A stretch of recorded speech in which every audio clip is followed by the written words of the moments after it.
ನೀವ್ ನೋಡ್ತಾ ಇದ್ರ one India Kannada YouTube channel. ನಾನು ರಶ್ಮಿ.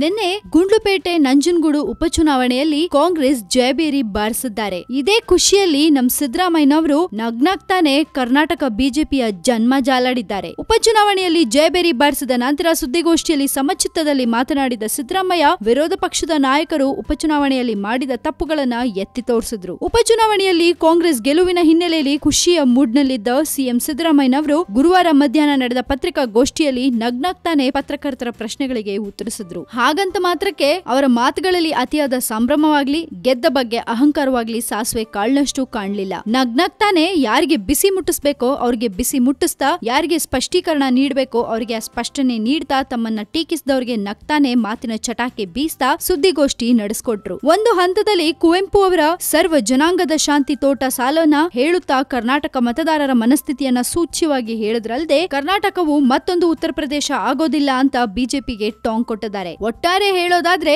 6 3 ನಾಜೂಕಾಗಿ ಸಮಚಿತ್ತದಲ್ಲಿ ಮಾತಾಡಿದ ಅವರು ವಿರೋಧ ಪಕ್ಷದವರು ತಮ್ಮ ಮನೋಭಾವದಿಂದ ಮಾತ್ರವೇ ಈ ಚುನಾವಣೆಯಲ್ಲಿ ತಮ್ಮ ಗುಂಡಿ ತಾವೇ ತೋಡ್ಕೊಂಡಿದ್ದನ್ನ ನಯವಾಗಿ ಎತ್ತಿ ತೋರಿಸಿದ್ರು. ಇನ್ನು ಸಿದ್ದರಾಮಯ್ಯನವರು ಆ ಸುದ್ದಿಗೋಷ್ಠಿಯಲ್ಲಿ ಯಾವೆಲ್ಲ ಮಾತುಗಳು ಹೇಳಿದ್ರು ಆ ಮಾತುಗಳನ್ನ ನಾನ್ ನಿಮ್ಗೆ ಮುಂದಿನ ವಿಡಿಯೋದಲ್ಲಿ ತಿಳಿಸ್ಕೊಡ್ತೀನಿ. ಸೊ ಅದನ್ನ ತಿಳ್ಕೋಬೇಕು ಅಂತಂದ್ರೆ ನೀವು ಮಿಸ್ ಮಾಡದೆ ನಮ್ಮ one India Kannada YouTube channel ಅನ್ನ ನೋಡ್ತಾ ಇರಬೇಕು. ಜೊತೆಗೆ ಇನ್ನಷ್ಟು ಸುದ್ದಿಗಳಿಗೆ ನೀವು ಸಬ್ಸ್ಕ್ರೈಬ್ ಮಾಡಿ ನಮ್ಮ one India Kannada YouTube channel. And ಈ ನಮ್ಮ ವಿಡಿಯೋ ನಿಮ್ಗೆ ಇಷ್ಟ ಆಗಿದ್ರೆ ದಯವಿಟ್ಟು ಶೇರ್ ಮಾಡಿ, ಲೈಕ್ ಮಾಡಿ.